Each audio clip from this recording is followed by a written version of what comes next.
jenis norma yang di sekitar kita, seperti melatih sikap disiplin, tanggung jawab dalam materi norma. Nah, sebelum itu, Ibu akan menampilkan tayangan video. Mohon disimak ya. Nanti ada tugas.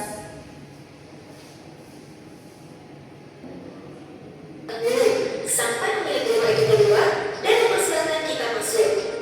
Nah, kamu tahu tidak? Mengucapkan salam sebelum masuk ke rumah orang itu merupakan salah satu contoh dari norma. Kira-kira norma itu apa ya? Kemudian, apakah norma itu penting untuk kita? Langsung saja kita bahas. Let's go!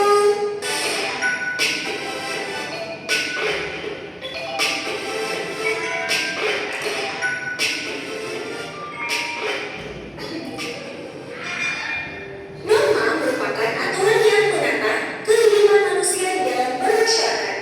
Nah, kalau kita lihat pengertian norma ini di dalam Kamus Besar Bahasa Indonesia, norma ini adalah aturan atau ketentuan yang mengikat warga kelompok dalam bermasyarakat.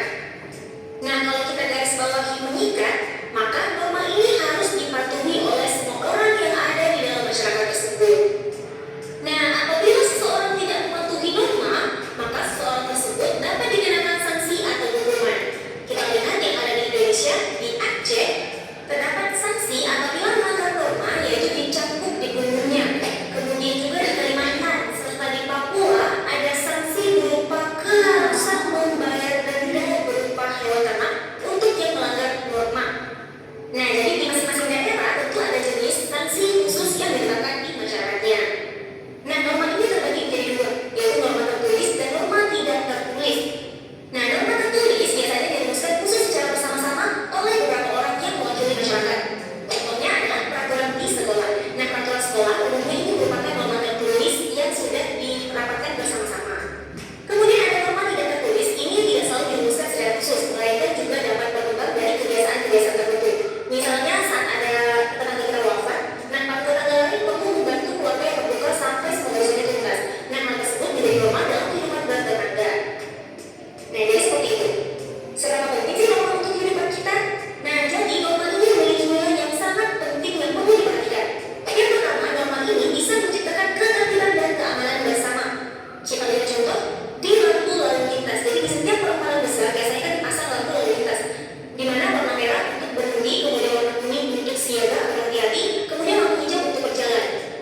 Nah, coba kita bayangkan kalau di Indonesia ini tanpa lampu lalu lintas, maka jalan bisa kacau dan dapat mengakibatkan tabrakan kendaraan. Nah, selanjutnya bisa mencegah benturan kepentingan antar warga. Nah, kita ambil contoh misalnya dari sekolah, jam 9 itu biasanya istirahat sarapan, kemudian jam 12 itu istirahat sholat dan makan. Nah, jadi ada jam-jamnya tertentu. Pengaturan itu dapat mencegah benturan kepentingan antara kepentingan kita belajar sama kita makan dan kita beribadah.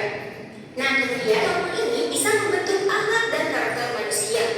Nah, dari kecil biasanya kita diajarkan berdoa terlebih dahulu sebelum makan, kemudian berdoa setelah bangun tidur.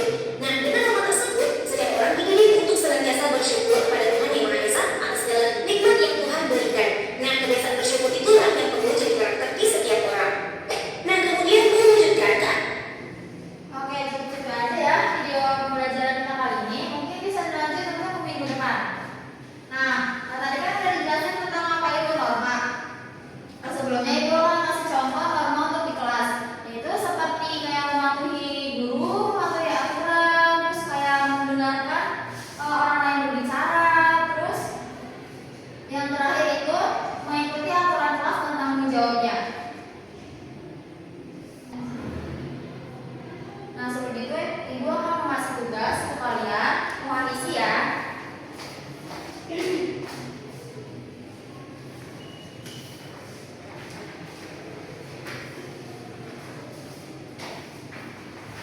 Kalau sudah selesai, tinggal maju aja